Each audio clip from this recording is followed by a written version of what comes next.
You ain't got no kind of. Grand Rising, everybody. Good to have everybody along for the ride. Had some technical challenges getting things going. But y'all already know you ain't going to stump the mad scientist, but for so long. Good to have my sister Christine M. Psalms on the building, on the stage in the building. Y'all pray for my sister. She's nursing a recently repaired Achilles tendon. Let me tell you something, Christine. You over here acting like these youngins, because I promise you this. Most people only hear about that, associate that with these pro athletes who out here in these streets cutting up. And then they be having some very unique procedures to get them up and running real fast. I guess she's like, where's one of them doctors at? Tell me something good. It's a Teach Me Tuesday, 2 minutes after the hour. I'm Glenn P. Brooks Jr. Welcome along for the ride. This is the morning show, real lessons in life and business. And when we talk about life, Sheree, man, life do what it do. And a lot of us, particularly as entrepreneurs, we struggle with staying consistent through the ebbs and flows of life. And I want to introduce some things. We're going to talk about some things. We have a challenge that's taking place starting this Friday. It is 100 days of finishing strong. And there's a lot of us who struggle with finishing strong. And stop looking at me like that, Sheree. She turned away with that sheepish look. If y'all not watching her on TV, she got that, oh, yeah, yeah, some of us, like, I am notorious, y'all, for having these grandiose ideas over the years, starting stuff, and not finishing it, to include the dishes didn't get taken care of last night. No, they didn't. And that's my job. And so I call myself prepping them to be done and taken care of. So they were neatly placed in the sink. I put some hot water and soap on them. And I called myself, so I said, I'll take care of them in the morning. Tell me something good. Don't turn the music on me now. So good morning, everybody. Good morning show. So since he put himself out there, I will go there. Can you guys hear me okay? Yes. Okay, good. So my issue is you said, I'll take care of the kitchen. When you say I'll take care of the kitchen, that means you're going to clean up, you're going to wash the dishes, not put them in the sink. So I go in the kitchen this morning, you asked me to go fix coffee because I'm not drinking coffee. I go fix coffee. Lo and behold, what is in the sink? All of the dishes from the dinner that I cooked last night. Help me. And so I very politely came in and was like, can I ask you a question? You know you're in trouble. Was it your intention to wash the dishes this morning? And he says yes. And I didn't conclude the conversation because we had to get on here on the air, but I was going to then share. But since you brought it up, when you say you're going to clean the kitchen, that means you're going to clean up the kitchen. That's to do it then. And so for me, it would help me. It would help me if when you say you're going to do it, you actually do it then. Because over the years, I've always made the statement, if I come in the kitchen and there's dirty dishes in the kitchen, I'm not cooking, I'm not doing anything because I can't cook in a dirty kitchen. So that includes making coffee. So yeah, good morning, everybody. Help me. Help me, Rod. Help me. Help you. Yeah. Can the kids come back out their room now? The kids can come back out there. One of them conversations. Go to your room. I need to talk to your father. Listen, can y'all resonate? Can y'all relate to that? Does that resonate with you? Can you connect to the words that's coming out of Sheree's mouth? If that's you, put me in the chat because we're going to talk about that all week this week on one, not me not doing the dishes, but me not executing. And sometimes, and I will pick up where you left off, Sheree, there are absolute consequences that come with you not executing, right? When the kids were home, Sheree wore that with a badge of honor. If y'all don't want dinner, here's a great way to get it. Not get it is not have that kitchen clean. And she was serious as a heart attack. It was understood that if the kitchen wasn't clean, she was not going to cook. And we quickly got the message, right? Like we very quickly got if we wanted some of her good cooking, the kitchen had to be clean. And so you should see me, scurrying behind the kids, and we all trying to get in our place and position. But Dominic, there's an absolute consequence that comes when you don't execute. We're going to open up that line of conversation here a little bit as we go through the show. But Christine is getting ready for a doctor's appointment. And so she decided to don the stage with us for a few. Super excited to have you. Christine, can you just kind of chime in and let us know how you doing? How was your evening? How is the navigation going on? Come on, talk to me, girl. Good morning, everyone. Good morning. It's going. I'm learning a lot of lessons. Those that know me and all that I do, I am a very active person. Turned 50 last year, and I haven't stopped. I move like I'm 25, literally. I still teach dance, and I still dance, and I do all the things, and I'm going. So this has kind of made me halt, like a pump the brakes, all of that. And so it's been interesting trying to navigate through this new normal for me for now. It's a temporary normal, but it's a normal that is not just a couple of days. And it just kind of sat with me the other day, the reality that I cannot get up and move. However, that has not stopped me from doing what I do. Even though I have halted, it has not stopped me from doing what I do. Yeah, business is still running. Classes are still going on. I'm not teaching them, but classes are still going on. Book release came out. And we speaking of challenges, we did a challenge, and the challenge started. And we're doing a 5-day I Choose Me time challenge. And so today is day 2. But I decided that just because this has happened doesn't mean everything else around me stops. But that's because the back of the house is straight. The dishes are done, Coach. Yeah, the dishes are done. If they weren't done, I wouldn't be able to do what I do consistently, even though I'm physically down. So, you like that little segment thing, how I put that together? I like how you put that together at my expense. I like that. Let me help them so much. So I gotta say thank you.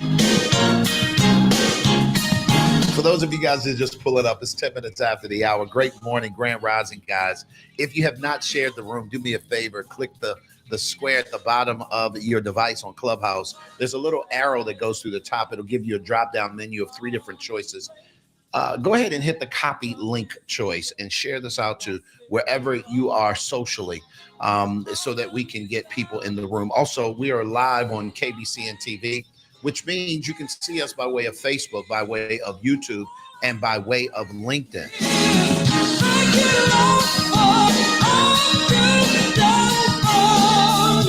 So speaking of challenges, we've got several challenges that we're launching this week as well. Christine, Cherie, and I have elected to identify September 22nd marks 100 days, the end of the year. And we are launching 2 challenges. One in the MAPS Relationship Academy. It's a gratitude challenge. We've laid out, Cherie and her team has laid out a complete, exhaustive approach that every week there are different kinds of assignments that we're going to all be doing daily, right? And the idea of it is to wrap our mind around the mindset of gratitude. And then for the MMC and you guys, we're launching a challenge of 100 days of finishing strong. That's 100 days of execution. Cherie? Yeah, you're killing me because you keep getting the name wrong. It's 100 days to execution, #finish strong. Thank you. See, we all need some Help me. I am really in the help me seat today. And also, we are going to be offering both of those. They're actually two e-journals, e-guides that we'll be offering to those who aren't in the MAPS community. If you want to do the gratitude challenge as well as the execution challenge, those will be offered in the next couple of days. So for those of you that aren't in our community, if you want to follow along, you'll be able to do that. You just won't be in the room where we have our weekly sessions. All right, let's pick the energy up. Let's pick the energy up. If you got something to be thankful for, put me in the chat. Cherie came in look, first of all, y'all on me. Y'all ain't going to keep riding me about these dishes. That's what you're not going to do. I said I was sorry. Don't be playing with me now. And then you're going to come in with a little chill voice. Yeah, well done. And you're not taking the energy of the show down today. No, Cherie. Let's get it fired up. Dominic, I am in rare form over here. Let's run around the room. Let's do a roll call really quickly. Dominic is in the building, representing the whole state of Louisiana. How about that? Great to have Kim, the greatness coach, in the building. Good to see you, Kim. Good to have Dr. Annette West. It's been a minute. Grand Rising, Dr. Annette. Good to have you in the building. Tammy is in the building. Great morning, Tam. Good to see you. Shout out to the MMC Business Builder Academy. Karen is in the building. Hey, Karen. Good to see you. Hope all is well. Maria is in the building. Grand Rising, Maria. Good to see you. Can't wait to see you on the MAPS Relationship Academy call tonight. Terry's in the building. Tessie is here. Good to see you, Tessie Tess. Lanita's in the building. Grand Rising. El Chorizo. What it do? I know that name. You know, there's an El Chorizo here in Panama. So, yeah. We're doing all the things this morning, guys. If you have not invited somebody to the room, what are you doing with your life? For those of you guys that are on YouTube, Sharon is in the building. Sharon, did I just see that you signed up for Bootstrap and Redefine over the weekend? Come on, let's get it. All right. So what I want to do, Christine, while we have you in the building, and I want you to lead this conversation, or at least get us going. I learned a number of years ago, and all jokes aside, none of us hit this 100% all the time. Let me just put it out there. I never want to put things out and give the impression that we all are perfect or that we have perfected this per se. I do believe that there is a place of perfecting. Marvin Winans pastors a church in Detroit called Perfecting Church. And I noticed that he didn't say perfect church. He didn't say perfected church, meaning we did that. But it's perfecting. It's an ongoing thing. Execution is a lot like that. And oftentimes, Christine, there's a book I read, and you guys will hear me reference it. And I've done several talks around it, referencing because it guides my life, the 4 disciplines of execution. And the biggest challenge, or the biggest reason that people fail to execute on their goals, is because of what that book refers to as the whirlwind. I'm going to leave it here. That's translation, life be lifing. And what you do is you give yourself an excuse. You let yourself off the hook. You don't go back and repair a breach, because after all, life just be life. What would it look like if you could make life behave? Right now, Christine, life is lifing for you, but you figured out a way to make it behave. You cannot control life. But if you're really good and you have systems built, you can manipulate circumstances in order for you to still be able to get things done amid life. And can you talk to us just a little bit about that mindset? And I know Mindset Monday was yesterday, but y'all, this execution thing, if we don't get this together, we're going to keep losing. If we don't change how we think when it comes to executing, we're going to consistently lose. Some of y'all been writing a book for 24 years. I'm sorry. I said it out loud. Some of y'all been trying to launch a community for about 300 years. Some of y'all been on your way to, you're living vicariously through people, and you're saying, jealous because you don't execute. Ain't got jack to do with the fact that you don't have the money, you don't have the resources. You just have not mastered the discipline of executing. And if you are like me and you grew up not being able to get paid to focus, are you kidding me? I should have been a poster child for ADHD. So I heard somebody, a comedian, say, "Yeah, you got to go to the hospital to get that H, though." You used to call it ADD. You got to go to the hospital. You got to go see a professional get that H in there. You hear me? I'm telling you right now. And your boy guy had to be the poster. Well, the reason we are here in Panama is because we are perfecting the ability to execute. It's not because we're better than anybody else. It's not because life don't happen. I had a dear friend, pass away this past weekend, but I'm not about to sit in this corner over here and lament to the point to where I'm not going to make the whirlwind behave. I'll go have my moments and I'm coming back. That's what huddles are for.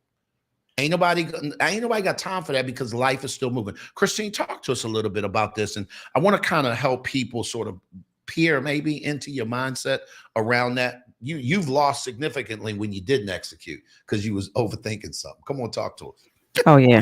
We don't even talk about those losses, but they did happen. That's the reality. Yes, I will talk about my fails because it was because I didn't do it. One of the mottos that I lived by when I was working at 9 to 5, I was the union president over about 150 people. Staff union president. And one of the mottos I live by was, if I don't do it, it won't get done. Now, I put God in it now because I thought it was all about me at the time. But the premise of it came from, if I don't execute, it won't get done. And I am that person that I don't like ifs, the negative ifs. Oh, if I had tried it, I wonder what would have happened. If I, and my husband will tell you, I don't like ifs. So because I don't like ifs, I will go and do a thing just to see what could happen. Who knows? I might actually be successful. How about that? Right? So even in me being down physically, I am still able to execute because of the things that I did. I had to physically do something. I had to put something in motion. I had to make something go. I had to start the engine, if you will. I had to get the wheels going. I have a team, of course, an amazing team of people who are helping me to execute. I don't execute alone. So if we don't do it, it won't get done. And that's the premise of how I move. Like you said, I just launched a book. Go grab a copy. It's called Getting High Off Your Hurt. That's a whole other topic we'll discuss maybe in a couple of weeks.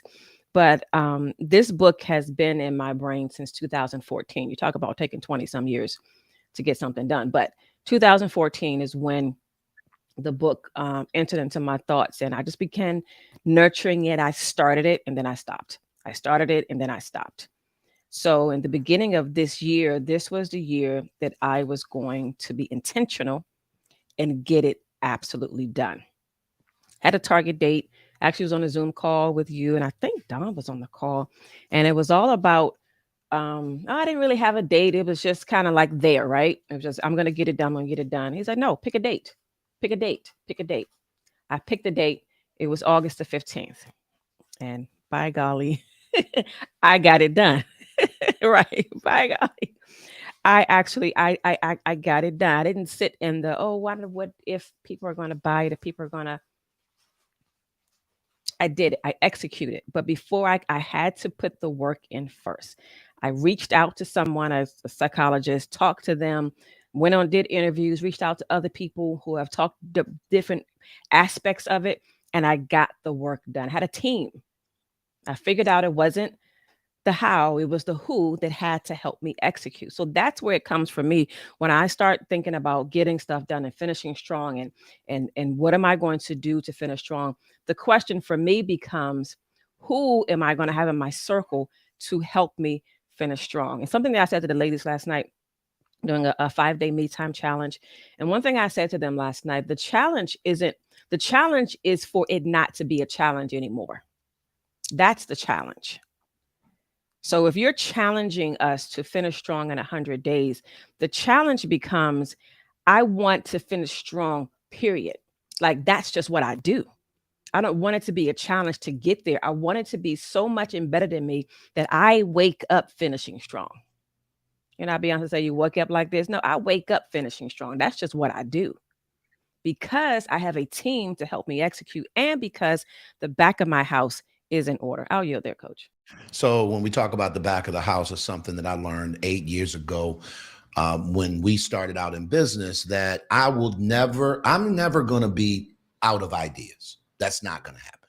So to your point, Christine, I'm wound that way. That's the way I work. I am an ideas person. I'm super creative. And so I'm never going to be lost on ideas. Oftentimes my ideas don't come to fruition because the back of my house isn't set up, listen to this, to carry the idea.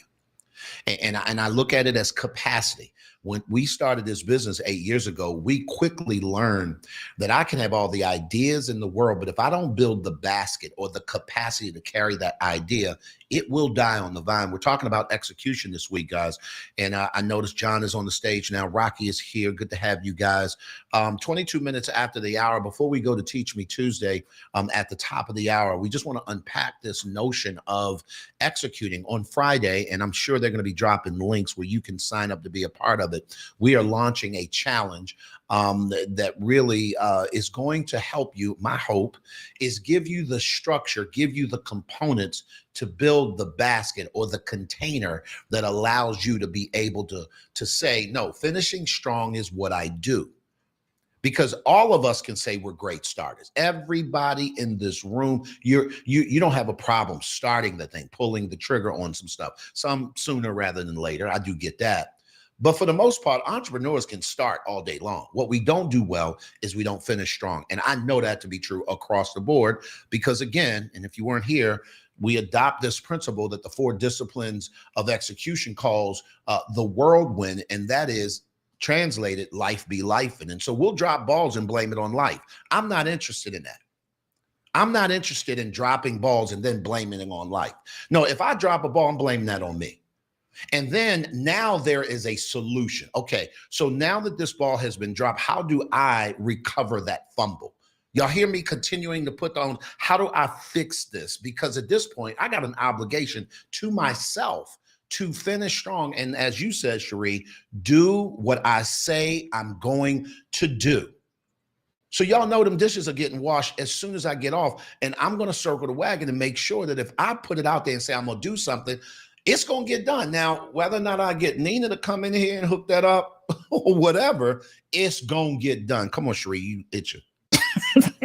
You're funny.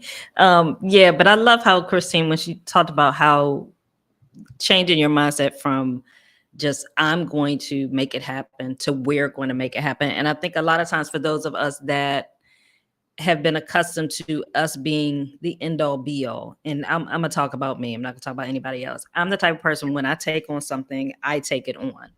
And I have struggled with delegating things. And when that happens, things fall through the crack because I may be executing on my one piece, but if I have not properly delegated the other parts to other people, I'll look up and see, oh my gosh, this fell through the crack. And then there are still consequences to that. So execution is not always just about you doing your part.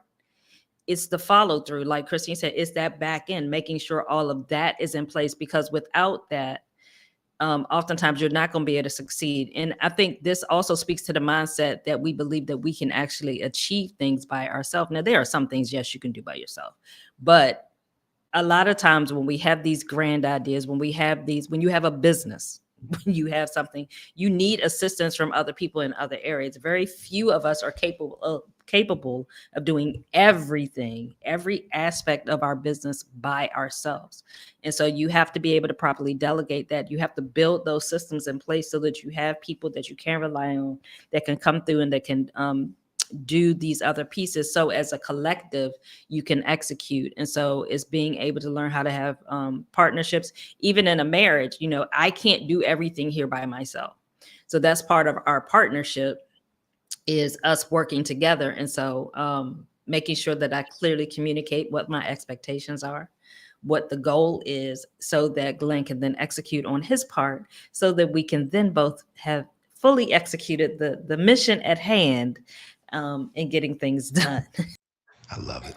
I love it. She gonna swing that thing back this way, Christine. And I take it. This is the consequence of not doing what you say. Listen, let me say this, Sheree, and I have grown in this area. Sometimes the consequence of not completing a task is you just have to hear about it. And what's crazy to me, and I've been guilty of this, is that I want to shut you up because I don't want to keep hearing about a mistake I made. Well, the way that I don't hear about that mistake is fix it forward permanently. And I don't ever have to hear about that again. The question is, am I motivated to fix this forward permanently? Does that make sense? And so what I've learned to do, Christine, I've learned as a husband to sit in the pocket and take these blows. You know what? You're right. You're 100% correct. And I dropped the ball. And not fight you and not defend myself and not make excuses because I already said what I said, right? I already said what my intentions were. Well, if you're still feeling it, I think it's okay. I think that you should have the ability to keep saying it until it's out. And I've learned, Christine, to create an environment where she feels safe enough to share that. Because what I don't want you to do is to bottle up frustration. I need you to get that out.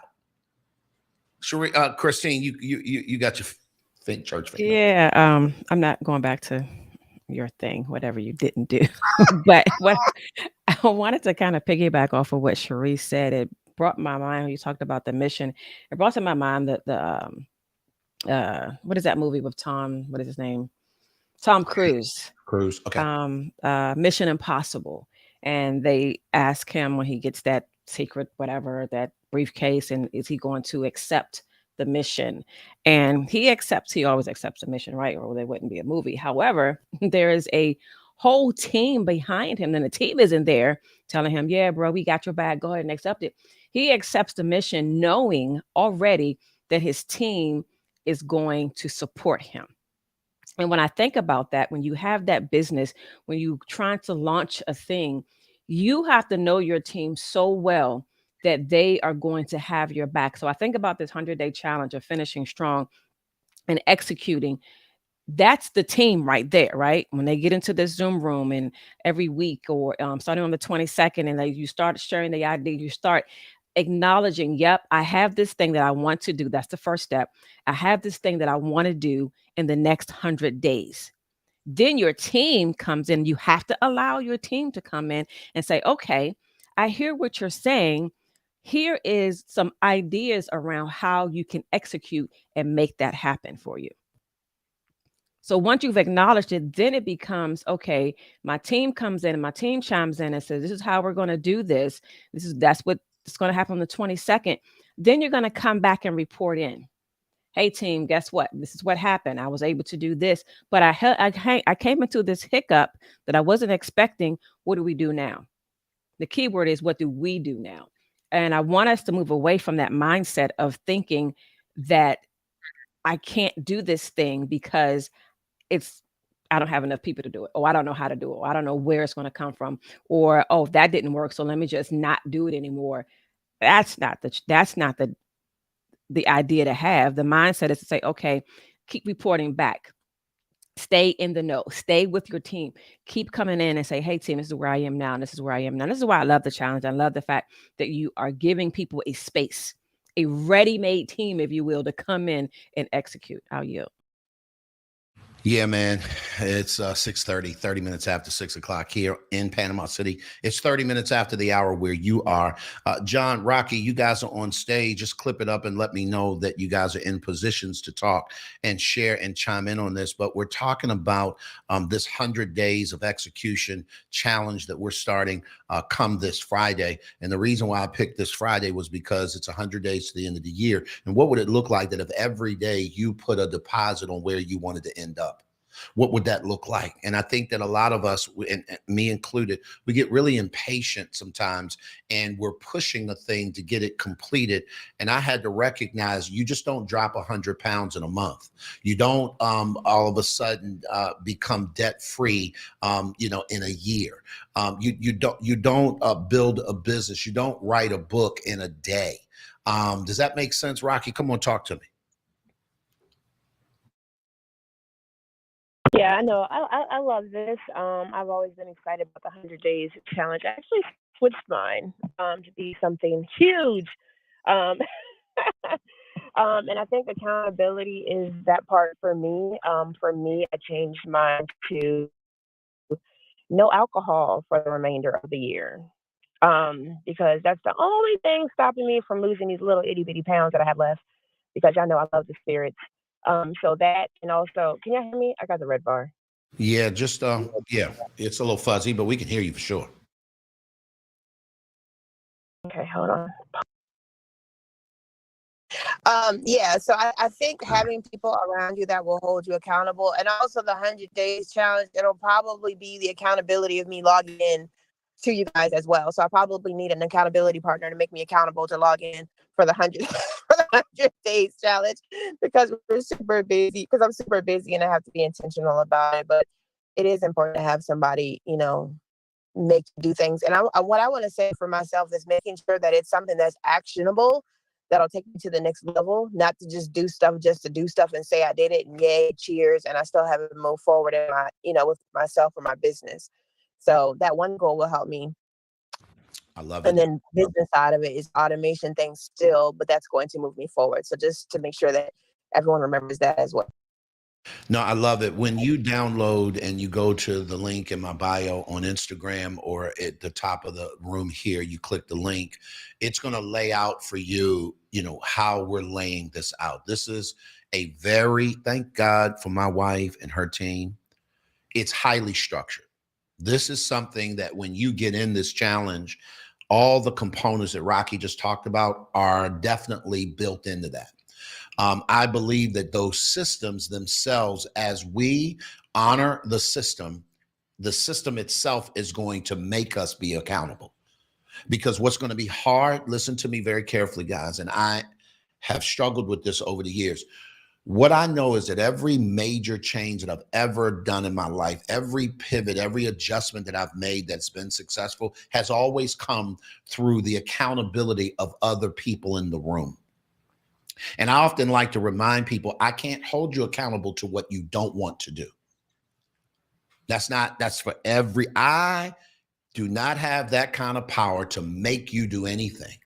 The accountability comes in by you deciding, you know what, I'm going to put it out there. This is what I want to do. Rocky said 100 days, no alcohol. I'm going to lose 50 pounds in 100 days. There are several actionable steps that I'm going to implore that's going to deliver on that promise for me within 100 days, right?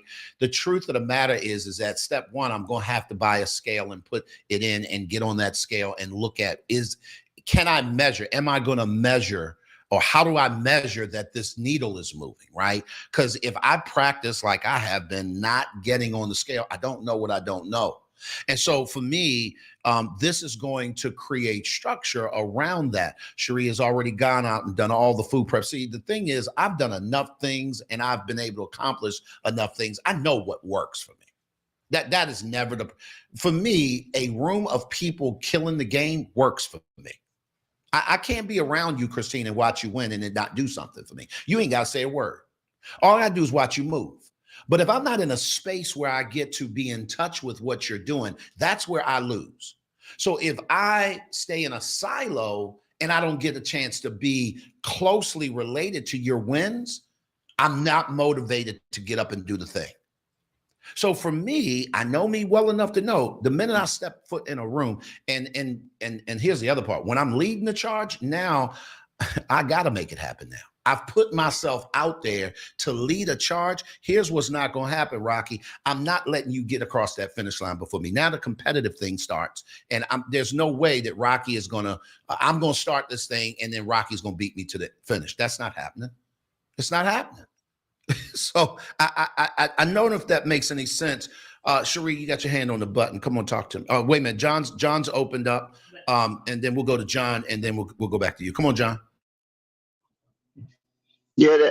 Good morning, everybody. The execution, everybody runs it in their race, and the way they do it, the room will probably be like you said, a safe place. And even if you do the 100, or when you do the 100 days, that's going to be good. My hope is that the structure was set up sustainability after the 100 days is over and you're not in the group. So like for me, in my weight loss journey, I'm still losing, even though I'm outside of my construct time that I had to be with when I had to be with my group. And I had to send my weight in every Saturday and my blood pressure in. I no longer have to do it, but the system was so structured that I do it regardless. I still get on the scale every day to see it go up and down, the ebbs and flows, to make an adjustment on what I'm eating, not eating. Okay, that I can add back in, that this is what I can't. And so it became a lifestyle. It started out as a project, a journey, an execution, but now it's just part of my everyday living because the way it was set up to be maintained by the individual after the group disappears, just like funerals and weddings. You got people helping you get the funeral together, and then after 90 days, 60 days, it's just back to you. It's just like a wedding. You're getting everybody on a wedding party, you have your groomsmen, you have the day, a couple weeks, people checking on you, and then it's just you and your wife. So what are the tools that we're going to have to help sustain it after we leave the group? That's my question. Yeah, John, appreciate you asking that. And I have to say I cheated in one sense because I know your journey that you've been going on. That's why I created the e-guide, because originally we were just going to do this as a challenge. Everybody, we want to come and meet in a room for accountability. Everybody say what they're going to do. But I created a guide that actually takes you through the steps of what you're doing, how to make sure you're following through with your plan, how to set up SMART goals, it gives you all of the steps. And it's also something you can recycle back through. So although you may complete the first 100 days, you can go back through it again to keep that structure, because it gives you the structure in order to be able to complete your goals, to be able to actually reach your goals. Because some goals, I mean, we're saying 100 days, but depending on how lofty your goal is, you might not reach it in 100 days, but you'll be able to go back through that guide and it'll take you back through those steps. As far as accountability, during the 100 days, we are going to meet once a week for accountability's sake, just for a quick check-in call every week. To be able to hold each other accountable. But my hope is that out of that, we'll birth something out of that, whether it's going to be a WhatsApp group, whatever, something where people can continue to stay accountable. But that's going to be partially predicated on the people, because, you know, oftentimes people will come into these challenges. They just want that 100 days. That's it.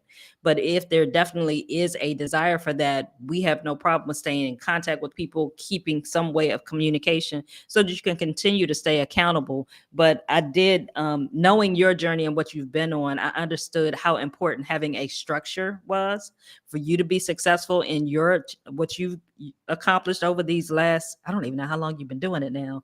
But I know that there was a clear structure in place. This wasn't just, hey, we're going to just do this thing and lose weight. There was a very defined structure. And so that's why I created the e-guide. Although the challenge is free, you can come in the challenge. You can sign up for the challenge for free. But if you want to get the real results, you need to get that e-guide. It's only $20.23. Go ahead and get the e-guide so that you have that structure to help you along the way. Ooh, Cherie, that's good. John, I saw you throwing up the 100s. John, you hit the nail on the head. And I know that for me, and I've always used The Biggest Loser as an example. If you notice that oftentimes when people win the show, that doesn't necessarily translate to them winning in life. Because for them, and it really, really focuses on, you know, how much of the show became a way of life for you. And so, John, you have stepped off into, and I put it in the chat, a place where momentum was birthed. Now here's what we know about metabolism. It's like a fire. Once you get it stoked up, it's going to keep burning. I'm sorry. So I know that journey well enough to know that I've been there where, you know, I've gone through long enough to get this fire so stoked that it rages long after I continue to put wood on that fire. The thing I love about what Cherie is talking about is that fires go out. I don't care what nobody listen, stop breathing on a fire and watch it go out. It needs oxygen in order to breathe. So for me, that EGOD is like an oxygen at that particular point. It keeps that fire stoked long after the thing is over. If you guys remember when we first started talking about this, I wanted us to build a habit over the next 100 days of what it feels like to finish strong so that it carries you through the next year. Because I honestly believe that one of the highest motivators for people are results. Like if you make an investment and you flip a property and you cash out at 40K, I'm just making up a number. Boy, don't that give you the like, don't you feel obligated? Like, yo, wait a minute, I just did what? So now in your mind, you're thinking, let's do that again. They do it with games all the time. The gamers, the way to go. Atta boy, you did good. Do it again. Do it again. So I'd love that. Come on, John. Here's the Rego though, which Sheree put in, which was perfect. The E guy is the reset. So just like you said, through the program, I can go back to my pictures. I can go back exactly where it was that the exercise that I did, the eating that I did, like the meal plan. The reason why they had you create your whole picture and food journal, it wasn't to, I thought in the beginning was let the people see that you weren't cheating through the program. But what they had you doing subliminally, unknowingly, was you were creating your own diary and your own work form that is customized to you. Because though all the participants shared their food menu and their food plan, it was customized to them, their body type, and those things. So I no longer have the fear of, oh man, when I went to Florida, I didn't say, nope, I'm not eating this, I'm not eating that. And subliminally, my mom won't let me eat certain things just because I don't like them no more, not because I don't want them. It's a difference. And so I ate, I said, and I look on the scale, I say, yup, that's my nighttime weight. I automatically know what my morning time weight is because I've been doing it for so long. My nighttime weight does not discourage me anymore.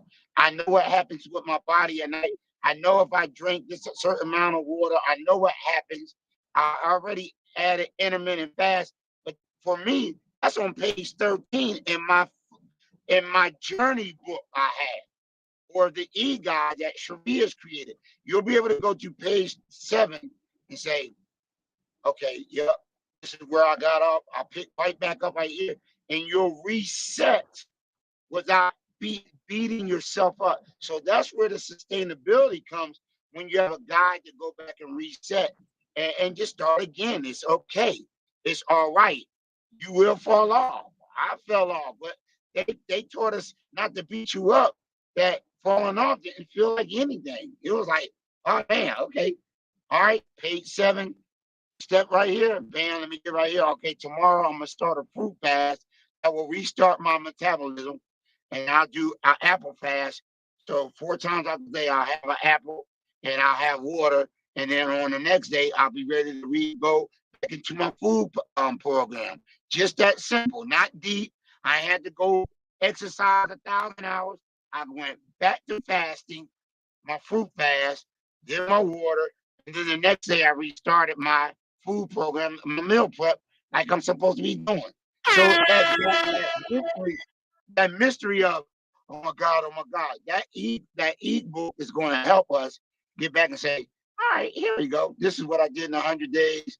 All right, I'm right here. I'm on day 67. Okay, this is where I went. So thanks. Ray.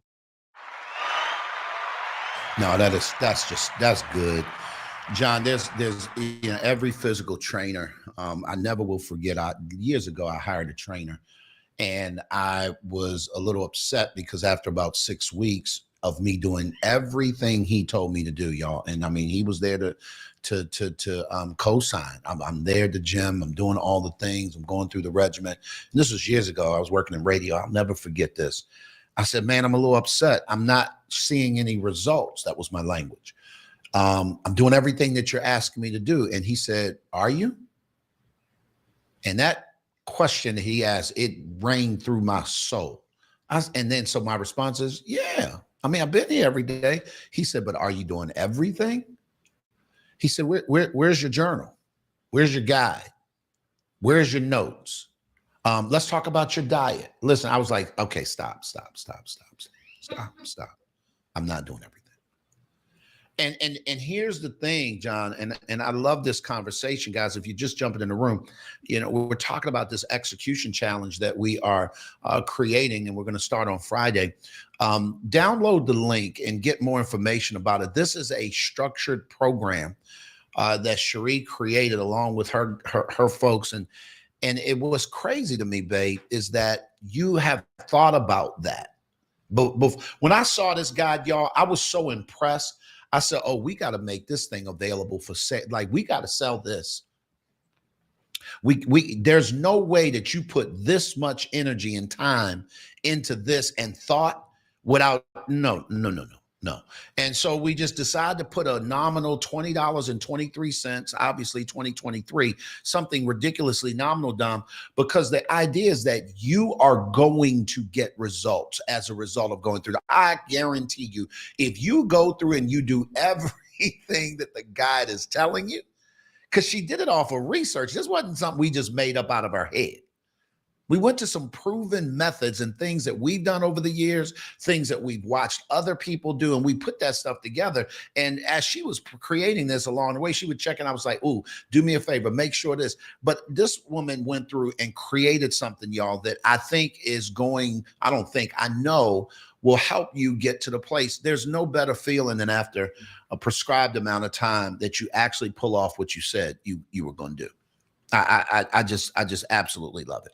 Anybody else got anything they want to chime in on before we begin to switch gears? Teach Me Tuesday is coming up here in a few minutes, and Monty is going to be along. We're going to actually go back in the archives and grab something that I think was appropriate for us to piggyback off of what we talked about last week on Teach Me Tuesday. Y'all, I am coming to the place where I recognize that if I don't develop the habit of repositioning my content, I then fall into the lull, listen to me carefully, of thinking stuff don't work, when the truth of the matter is all I need to do is tweak it. Have you ever recognized that the special at a restaurant is what got left over from the night before? Meaning products wise, listen to me very carefully. If you look at when they come to you and they say, well, today's special is, here's what I know about the restaurant business. Them jokers are trying to get rid of the inventory of stuff that they had all week. But the problem is that it ain't been selling in the dish that they made it. So what they do is they repurpose it. And so now the instead of having a white sauce, it's got a red sauce. Or instead of a red sauce, here in Panama, they call it a pink sauce. That's the blush. That's the Alfredo tomato sauce mix. Them jokers ain't slick. They're repurposing stuff, but I ain't mad at them because it's stuff that's been paid for and they got to get rid of it. So what would it look like for you to repurpose content that you already did and put a different spin on it? Monty's going to talk a little bit about that, and we're gonna join him in a minute. But anybody else got anything that they want to add on this execution piece?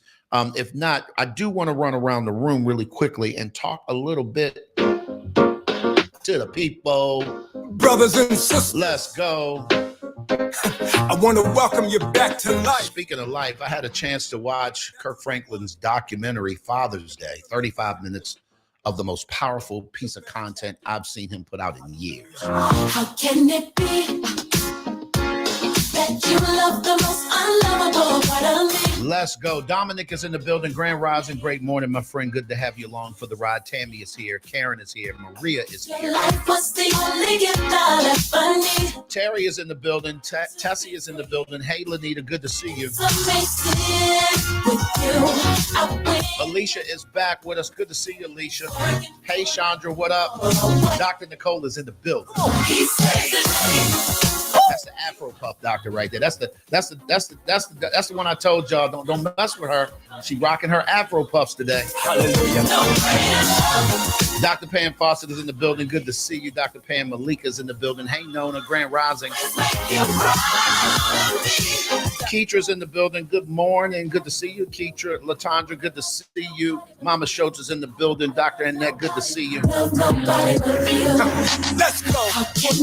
Mr. Hurlin is in the building. Jill Hines is in the building. Good to see you. El Chorizo, good to see you. Great morning, Grand Rising. And Janetta, good to have you in the building. It's amazing how For those of you guys that are just pulling up, welcome to the morning show. It's Real Lessons in Life and Business. Thank you for our television partners, KBC and TV. If you are watching us by way of YouTube, Facebook, or LinkedIn, drop a note in the chat so that we know you're there. All you got to do is say Buenos Dias. Good morning. What up? How y'all doing? How you doing? Something. Put it in the chat. not real super. I love it. I love it. I love it. What is the temperature in the city that you're in? Put it in the chat. What city and state are you viewing us from or listening to us from? Put it in the chat. It's 77 degrees here in Panama City, 57 degrees in Clinton, Maryland. Good to see everybody. Yeah, I love it. 56 degrees in Delaware. Wow. Did I say 56? Jesus, Maria. That's right. Fall has fell. And the church saying, come on. Hey, Alicia, let me say this. Father's Day was a documentary that had me all in my father wound feelings. I can't wait to hear the album. Alicia, when I listened to that, it was yesterday. I went up to the cafe up the street from us and one of our favorite places. And I sat out on the balcony and it overlooks the street. And it's one of the busiest intersections here in El Cangrejo. And I'm sitting there crying in public. Real crocodile tears, and I don't care. I don't care because this thing spoke something to me, John, that really broke my heart over again for people who have not healed yet. And as a result of that, I'm going to execute on something very, very, very soon, as in next week, and I'll tell you all about it. But a brother of mine, Jerome Gay, we've had him on the show. He and I are going to do a talk next week, and we'll tell you about it as the week goes on. And I just want to invite men, particularly black men, to pull up who identified or resonated with that story. And we're going to create some ways for us to get some help. And I don't think that we can beat this drum enough. I know that this one has talked about it, that one's talked about it. But until we normalize trauma, until we get to the place to where trauma doesn't become the norm. When I say normalize trauma, in other words, getting through it, talking about it, putting it on the table and working your way through it. I'm telling you, we're doomed to continue to repeat stuff. And I think that one of the reasons why we can't love others is because we don't love ourselves well. And that's something that we need to learn to do. Y'all, that's not an indictment on our character. That's oftentimes purely what you've gone through. When you've been taught not to love by how you were not loved, then what else are you going to reproduce? Doesn't that make sense? Like if you were taught a thing, if you grew up in a thing, if you're steeped in a thing, that's like steeping a tea bag and expecting the tea not to be strong. Well, you just heated it up in water and you let it sit there in the water over time. It's going to be bitter depending on what kind of tea it is. And that's a lot of what our lives look like. We have sat in trauma for so long that it's made us bitter. And so even when we love, our love is bitter. Our love comes with strings. It is highly conditional. If somebody don't love you back, you can't love them. If somebody don't forgive you, you can't let them off the hook. Your construct won't allow it. And so we're going to go in and we're going to help some brothers out. I can't wait. This is going to be a great conversation next week. We'll tell y'all more about it. So y'all can tune in. We're going to do it live. And I just want to get that conversation out there. But yeah, shout out to Kirk Franklin for always bringing his pain and not being afraid to be vulnerable in public places with it. Yeah, I listen, she said, I tried watching while doing cardio at the gym yesterday and had to suck back those tears and wait until I got home. Girl, you better than me. I'll be on that. Listen, they say, is that sweat? No, that boy crying. They ain't sweat. And I understand, everybody, there's no judgment, but Cherie, no, man. When it come up, it's coming out. It's coming out. No, I love it. Y'all, it's 6:56, 56 minutes after the hour here in Panama and 56 minutes after the hour, wherever you are. James, let's go ahead and get ready to go to Teach Me Tuesday. Let's do that. Let's switch gears. And guys, I want you guys to sit around and I want you to take some notes. This is a short one. And you may have remembered, or we're reaching back in the archives to get this one because it kind of goes with what we talked about last week. And I want to talk to you, get you guys thinking through, you're putting up content. What does it look like to repurpose it, to reposition it so that it can speak to an audience that had not heard it yet?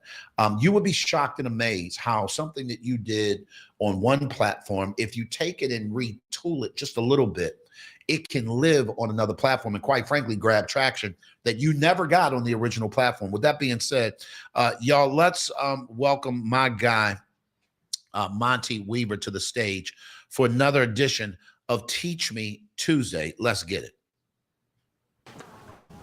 Welcome to this week's episode of Teach Me Tuesday. My name is Monty Weaver, and over the next few minutes, I'm going to talk to you about a concept about how you can create more content when you think you've run out of content ideas.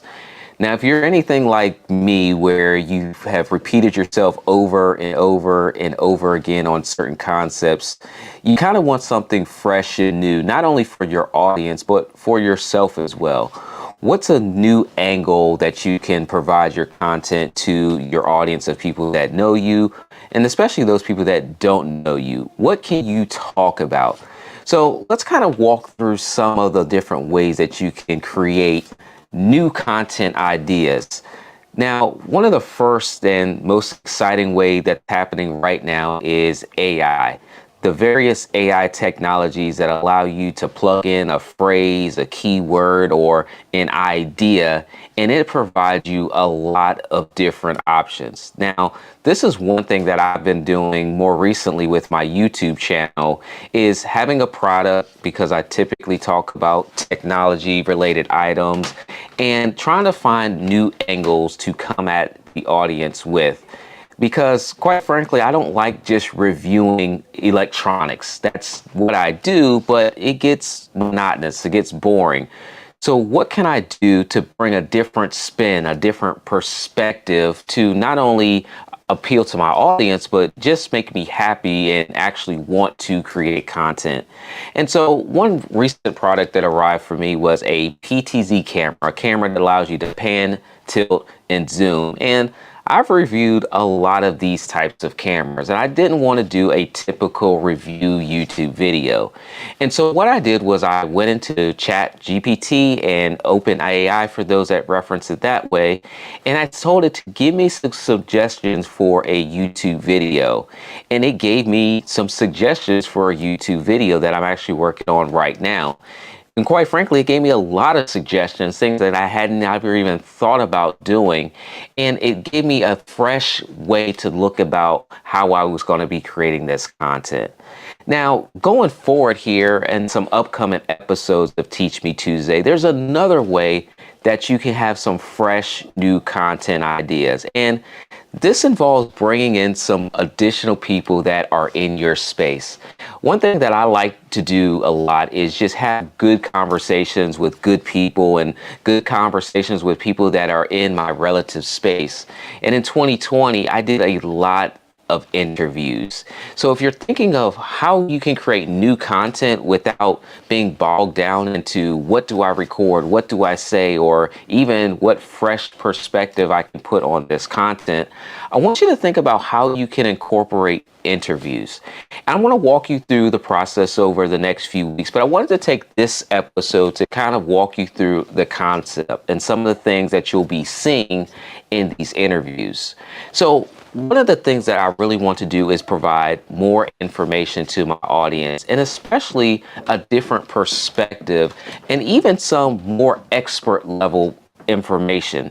So over the next couple of weeks, I'm going to have industry experts that are in podcasting, that are in technology fields similar to mine, but they're even more specific in what they do.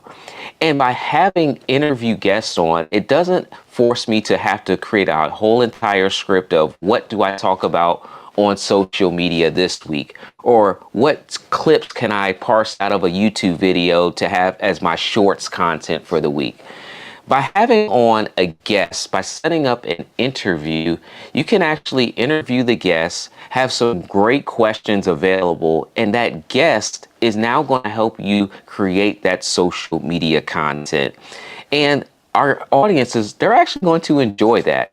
I want you to think about how many different times you have watched content online that has involved more than just one individual. Well, you're doing it right now, listening to every episode every Monday through Friday here on Bootstrapping. Every day there's multiple people that you're listening to and not just that one individual. And when you're doing an interview, it's going to allow your audience to be introduced to new people in your space. And it's also going to allow that interviewee to introduce you to their audiences as well. You know, one of the things that, you know, I definitely encourage people to do is promote these interviews. Let your guests know that, hey, I would love for you to share this out with your audience on your LinkedIn profiles, on your YouTube pages, on your other social content. One of the social media YouTubers that I follow is Sean Cannell, and he runs a channel called Think Media. And every year when he attends Social Media Marketing World, he uses that opportunity to interview other guests, other people that are in the industry. And he takes those interviews and he puts those on his YouTube channel. So he's creating content for his social platforms, but he's not trying to think of a concept and provide all the information. He's able to interview other subject matter experts and able to provide that information in long form content and short form content to his audience. And it's pretty amazing how you can maximize being in physical event locations to do these interviews as well. Now, the majority of the interviews that you're going to see coming up here over the next few weeks, over the next few months, will be online-based interviews. And everyone is able to do the online interviews. You don't have to fly to a different state, or hopefully someone comes into your city, or you have to drive to the major city to get to the airport to make it convenient to do an in-person interview. We're going to be doing a lot of virtual interviews. We're going to set those up. We're going to have guests dial in. We're going to be able to have great quality, because that's very important in the content creation process as well. There's some different rules that you kind of want to mark down to make sure that your interview actually looks good, because not only are we doing an interview to create more social media content, but we actually want to use the content over and over and over again. One of the reasons I really like the interview style for creating content is because these interviews can be 30 minutes, 60 minutes, or if you're talking to someone that's really fun, an hour and a half plus. And that's a lot of content that you can use for your channels. Taking the long form content is something that we definitely plan on doing, because YouTube is actually promoting podcasts. So if you haven't checked that out yet, check out YouTube podcasts. They are really, really encouraging people to do video-based podcasts. And by having the long form content in the interview style, we'll easily be able to do that. And then that hour session, we'll be able to take multiple clips from the interview and then have that in shorter form content. So whether we want to use that for TikTok Shorts, YouTube Shorts, Instagram Reels, or just shorter clips on YouTube, we can definitely do that. And by having one interview, it gives us enough content to last weeks. Just think about having one interview a month with one other person in your field, or one other person that can relate to what it is that you're doing, or maybe having an interview with past clients and customers and asking them about the services that you provided to them and getting these testimonials. These interviews make creating content a lot easier. It allows you to just talk to someone, have a real candid conversation, and not have to script anything or go back and edit the video when you're looking at the camera and realize you stumbled over a word. You can just be free flowing, and because it's conversation based, people understand that when you slip over a word, it's part of the actual conversation. You can see the real emotions, you can see the smiles, you can see the looks of confusion, you can see everything in the interview, and it's authentic for that time period. So as you're creating content and you're trying to figure out, what do I create content about this time? I want you to begin to write down a list. As a matter of fact, take a moment right now, begin to write down a list of other people that are in your industry. This could be people that you follow in your industry that you look up to. This could be peers in your industry. Maybe those people that you used to call competitors that now you call collaborators. Think about all these different people that you could have a conversation with in your specific niche. This is going to be a good place to start when it comes time to reaching out to those people and getting them on a calendar where you can begin to have these interviews. Now, there's a lot of different softwares that you can use specifically, and we'll provide this for those of you all that are watching on YouTube. I like to use a dedicated calendar system. The one I use is called Calendly, which allows people to easily book a time, book a session, and then I have interview questions as well to get that pertinent information up front from the person that I'm going to be interviewing. Things such as their website, social media, contact information. And then I lead that person to actually join the interview through a platform called Riverside. Riverside is a great platform for doing this type of interview because they allow for high quality video recording. And as a techie person, I like high quality. So if you want to record in 4K and have some really good files, then this is going to be a platform for you to look at. I encourage you to let me know in the comment section or here on YouTube, which people would you like to see me interview on a Teach Me Tuesday?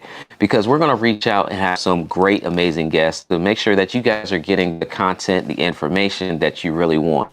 If you want to see this in its whole entirety, in its practical settings, make sure you join me every Teach Me Tuesday and you'll get to see this. And I'll even work on a little behind the scenes so you guys can kind of see the whole process of what it takes to set up an interview from start to finish and kind of even the prep that goes into it beforehand and afterwards. So this is a Teach Me Tuesday. I hope you guys got some value from, and I look forward to seeing you next week. Look forward to seeing you then.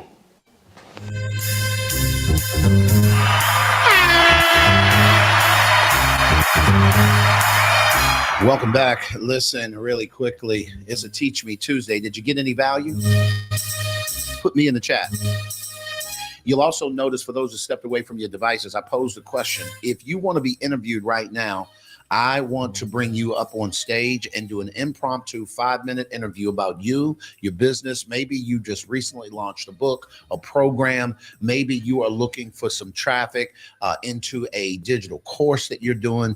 Come on up on stage. I'll take one or two. We'll see who's brave and who's ready. See, here's what I know. You got to stay ready so you don't have to get ready. Let's get it. Follow me, follow me, follow me, follow me, follow me, follow me, yeah, follow me.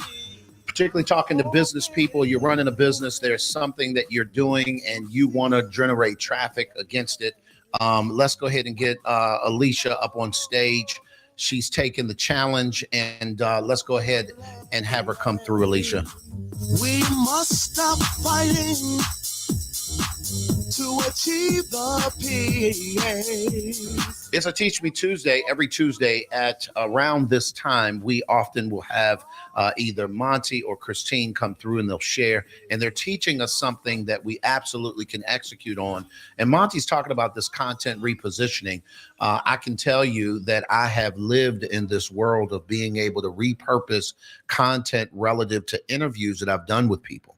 And it's changed the game, guys. It really has. I think that what it does, it helps you to be able to maximize and leverage not only your community, but their community as well, especially when you're doing things that sort of overlap to some degree. It's a great way to position yourself, really to get the word out, and it's a great marketing tool. So right now we have on stage my good friend, Alicia Caldwell. Alicia, really quickly, and y'all will pardon the noise in the background if you're hearing a bunch of noise. Apparently there's a little protest of some sort going on here in Panama. I will say this. Panama is famous for their protests because they get results. These jokers will stand in the middle of an intersection and stop traffic, and then next week they got what they asked for. Like and so it happens. And we live in the middle of the city. This is what we get. This is the culture, and I love it. It's just a new perspective on things. But with that being said, Come on, Alicia. Let's talk a little bit. Who are you? What do you do? Why do you do it? Who do you do it for? And let's get this interview going. Good morning. Can you hear me okay?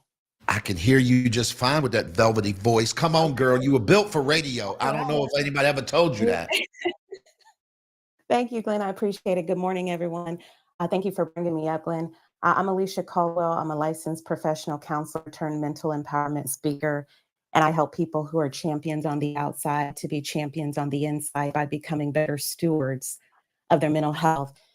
And I do this work because I was the work.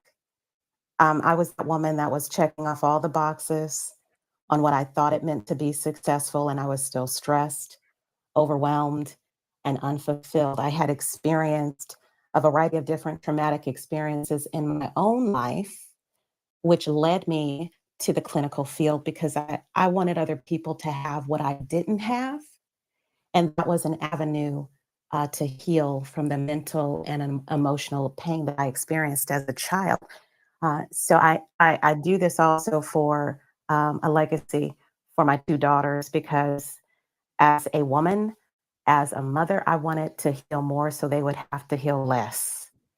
And my hope is that by them watching me do the work of mental, emotional healing and helping others do that work, that they will feel comfortable, which they do because we all have therapists. We all have people that we talk to so that we can be in this space of mental resilience. Because one thing that life will do, it will throw you curveballs. And I want to be ready for whatever that is. And I want my daughters to be ready for it as well. Speaking of being ready, Alicia, one of the things that I know and have come to love and admire about you is that as an introvert, you don't have a problem with accepting a challenge, but that can't come easy for you. Can you talk to people about how have you overcome your own temperament and allow yourself to be put in positions where you're on a stage and you're able to share what it is that that you need to talk about? How have you pressed through that? You know what? It's been a lot of internal work that I've had to do uh, because I just as a child, and some of you might resonate with this. It was, children are meant to be seen, not heard. And when I did use my voice as a child, it was received with a lot of negativity. And so for a long time, I did not speak up. Part of my healing journey was feeling comfortable enough and confident enough to say what was on my mind. And in the beginning, to be honest with you, I didn't always do it well. It would come out as anger and aggression. But that was the starting point for me feeling comfortable using my voice and understanding that it deserved to be heard. Now, I did have to just that self-healing, I had to work on how to do it in a more effective, assertive, and healthy way. But that was an evolution. And to be honest with you, not always. A lot of the times, even coming up on stage, I get butterflies. But I know that means that I care deeply about what I'm about to say, and that it resonates with the person on the other side, whether it's my family or whether it's an audience. But yeah, it really required that I kept showing up and saying yes, Glenn, because that was the only way that I could build confidence. I had to flex that confidence muscle. And so I spoke in front of people time and time again, even if my voice was shaky.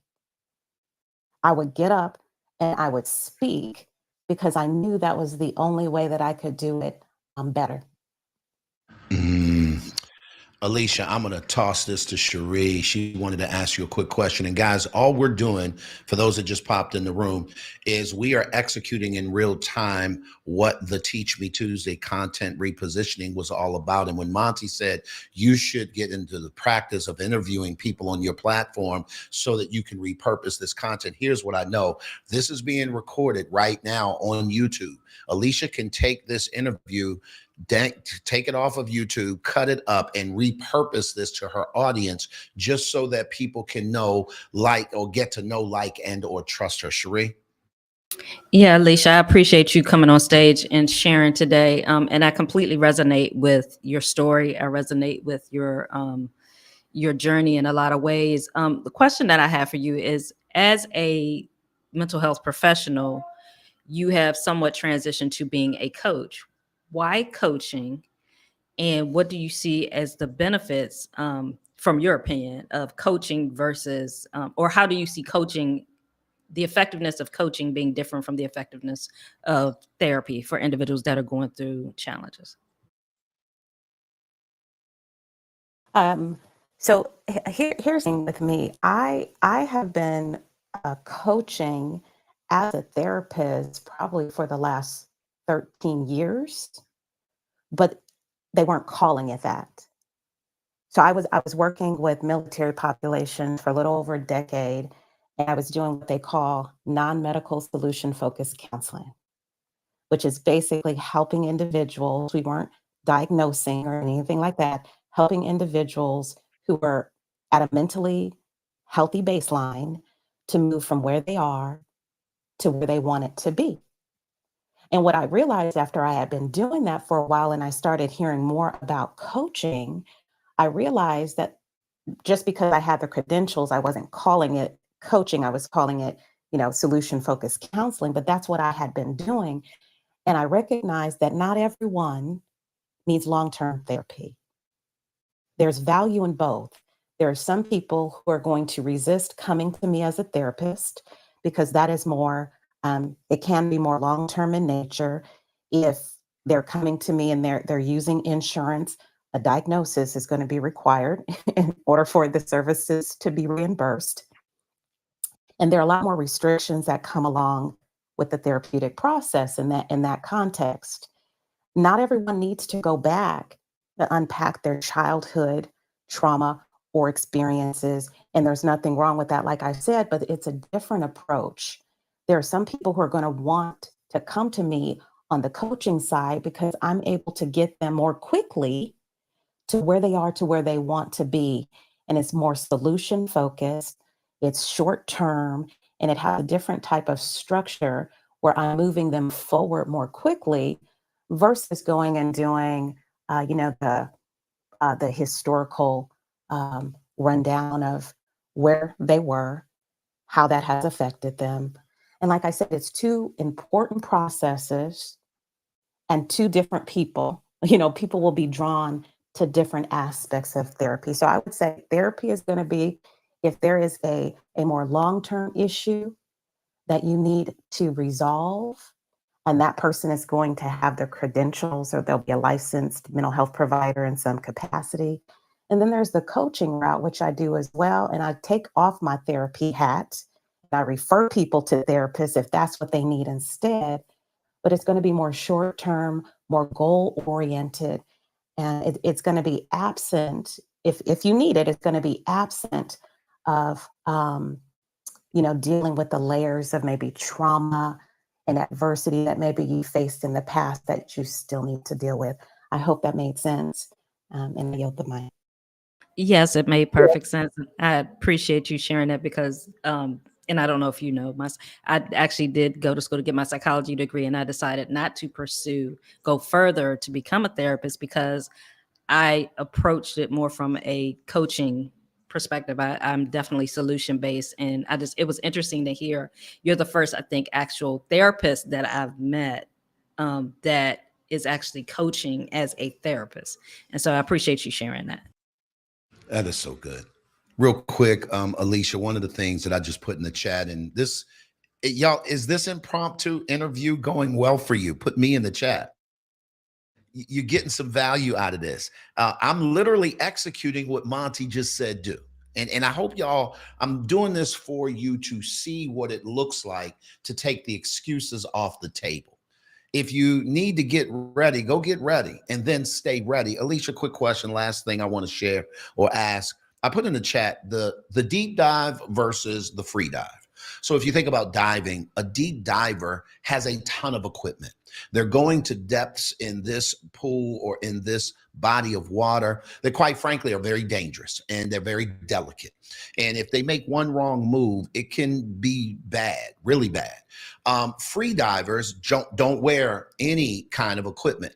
They are going up to a point. It's equally as, kind of scary, but once they hit the water, it's done. The solution is over. They're no longer going deep. And I just loved how, to me, when you just explained that resonated with me. They both are important. They both serve a purpose, but I have to remind people, therapists are designed to help you fix the pain and heal the past.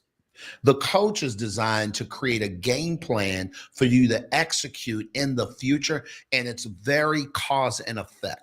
And I just think that's important, because I can tell you, Alicia, I am the coach that will quick, fast, in a hurry send you to therapists, because I coach therapists.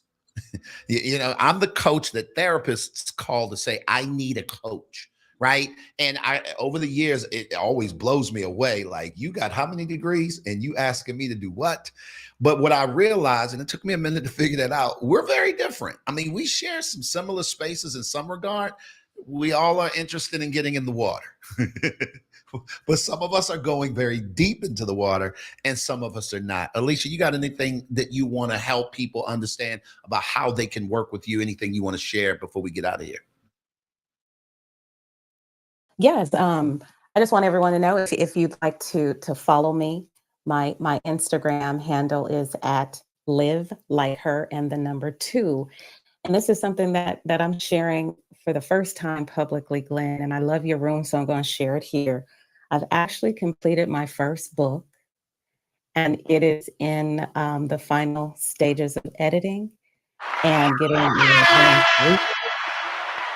And it has been, I heard Christine mention her book, and it has been a labor of love. And you mentioned earlier, hey, you might be taking like 20 some years to write that book. I started writing a book in 2018.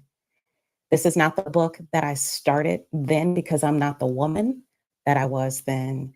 So I would just say, hey, follow me on Instagram, because I will be talking more about the book. Hopefully the launch will be in January 2024. But I just encourage anyone, if you have something in your heart and in your spirit that has just been nagging at you, I pray that this 100-day challenge will start unlocking that thing so you can get to where you are desiring to be. Thank you so much for this room, Glenn. Thank you, everyone. I yield the mic. Listen, I love it. I absolutely love it, y'all. Let's go. I see you, John. Here's one of the things I love about Alicia, John. We've watched her grow and transform in the last 3 years that she's been in this room. And although we've never met face to face, I know this woman. Like, I know her spirit, and I know her. Does that make sense, y'all? Listen, and I love it. I'm so proud of you, Alicia. Keep us close to the vest on the launch and how it goes. This 100 days of challenge, guys, this 100-day challenge and the execution challenge is going to help you execute to the place where it becomes a habit. John, what you got?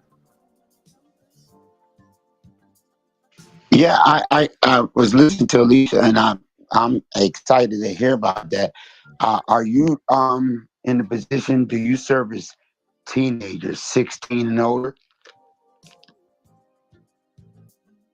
Hi, John. Through my speaking, I do. So I have a speaking segment where I'm specifically targeting adolescents, but it is specific to first generation students. So those who are interested in higher education, I'm working with them just to build those leadership skills, that confidence, and so that they can move more successfully from where they are to where they want to be in higher education. Okay, thank you so much. Thank you. I love it. I love it. Y'all see how opportunities will come your way just because you show up. Anybody got a quick takeaway? What did this impromptu session say to you? Maybe you hung through Teach Me Tuesday and you heard Monty put out the challenge to interview people, get people involved in your platform, leverage your two platforms so that you guys can show up and add value. How has this helped? Yeah, I liked how you did this and how you kind of segue to that. And I think when it comes to interviewing people, I know for me, I'm nosy. So interviewing people is easy for me because I want to know. And so if you just, I think for those that are introverts, and I'm an introvert, if you're fearful of doing interviews, if you're fearful of getting on, doing lives, whatever, building, creating content, interviewing is the easiest way to build content because number one, you're not there by yourself. And it's simply you having a conversation with somebody. So if you have challenges with creating content for whatever it is that you do, interview people that are in the same industry or a similar industry to be able to just get your chops in. And also, if you want to get the word out about what it is that you're doing, ask somebody to interview you that has a platform. Nothing beats a try then I ask. I think that's how it goes. I don't know. That's not how it goes, but y'all know what I mean. Ask and you may get what you want. Nothing beats a failure but a try. Thank you. For yeah. Thank you, brother. Thank you, brother. Yeah. Not a problem. Not a problem. This platform, our platform is absolutely amazing. She just when I heard Alicia and just talk about some of the stuff, it just pricked my heart based on where my daughters are in their life and some things. And I was just trying to see if it was a solid connection. Still may be one there, but nothing beats the failure but a try. So I put it out there, see if that may be a business opportunity and service opportunity for her as well. To also show people real time that this is real. This is not fake. She don't know what's going on in my life, but there is something. And I have young ladies that can use, I believe, some of her services.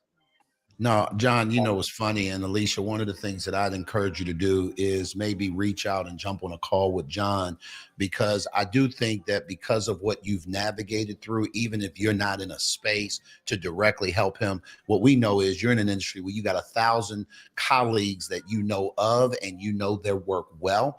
I did this literally. A family member recently reached out with a specific challenge that they were having with a grandchild. And here, what was crazy, I did not have the wherewithal to help them directly. But when they asked that specific question, immediately someone popped into my mind who I actually coach. It's a client of mine. And I called it, happens to be a doctor, happens to be a therapist. And I said, here's the scenario. What are you thinking? Do you know she ran down a therapist that specialized in that specific thing, and they were 10 minutes from where my mom lived? You get what I'm saying? It was my mother that asked me that, and she was, I mean, it blessed her all over more than anywhere else because she didn't know. And so, John, I appreciate you using this live platform to do that. Y'all, please, if you need to open your mouth. This is the room, and we taught y'all over the years that closed mouths don't get fed. Some of y'all's folks raised y'all on that, and I promise you right now, you have not because you ask not. It's 7:30, 30 minutes after the 7 o'clock hour here in Panama City, and 30 minutes after the hour in wherever part of the world you are. And I just want to say thank you. It's a Teach Me Tuesday. Went really, really well today. Had a couple tech challenges, but we overcame them. Listen, at the end of this week, and we're going to talk more about it tomorrow, we're launching this 100 days of execution that's going to change your life if you choose to execute on the challenge. So I don't want you to overthink this. If you think you are struggling in this area and you need some help, you need the accountability, I promise you this is the place. And the last thing I want to do, Sharia, share that I want to bust the myth of the idea that somebody can, quote, hold you accountable. Guys, that the problem with that thinking is that it gives the power to someone else. And I want you to begin developing the mindset of taking your power out of other people's pockets and putting it back on yours. See, because if I get Cherie to hold me accountable, as soon as she drops the ball of holding me accountable, I stop moving. I can't build an executable thing that way. And the reason why is because people are not you focused 100% of the time. That's just the way it is. And I think that unfortunately what we do is we put too much stock in this ability that others have. You know, I see it in church all the time. You know, that's my prayer partner. Well, what happens if your prayer partner don't show up today? Do you not pray? So I just, and I know that obviously many of you still do. Anyway, the point I'm making is let's make this about you. Let's make this about you holding you accountable. And I would even challenge you to do a word study on the word accountability. Here is what you're going to find. It does not talk about the idea of someone else holding you accountable. It talks more about the idea of you showing up and saying, this is where I am. This is what I'm doing. I'm going to say it out loud. And because I say it out loud, it puts me in a position for people to give an account of the words that I say I want to do. And so now what it does is it gives me a sense of accountability because I said it. Now I got to do it. Follow me. Listen, y'all be good. We're going to get out of here for the day. I hope this resonated with you. Thank you, Maritine. It's good to see you. Appreciate you. Yeah, this segment was really good. Alicia just sent a message. Yeah, I appreciate, I absolutely appreciate this room, y'all. James, thanks for the comments. Appreciate all of you guys being in the room today. Tammy, Tessie, Chandra, Dr. Pam, Nona, Keetra, Latondra, Mama Schultz, Herlin, Jill, Robert, Leslie, Takia, Sean, Stephanie, and Maritane. Good to see you guys. Karen, thanks for popping in the room. Appreciate you for being here.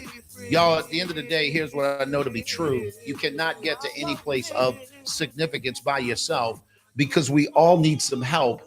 And I will look forward to seeing you guys tomorrow on We All Need Some Help Wednesday, the podcast. Y'all, it's going to be incredible. It's going to be amazing. Make sure you pull up.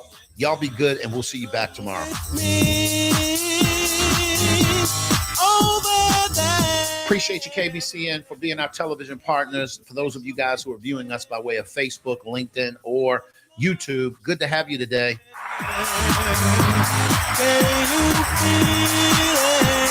This room will end when the music does. It's a Teach Me Tuesday. It's a Tell Me Something Good Tuesday. Can y'all do me a favor? Can you accept the challenge to smile today? Can you accept the challenge to hug somebody today? Can you accept the challenge to reach out and tell somebody how you actually feel in real time? Because tomorrow is not promised, y'all, and they need their flowers right now. Y'all stop defrauding people of they flowers. Stop it. It's not nice. Y'all be good. This room will close in 5, 4, 3,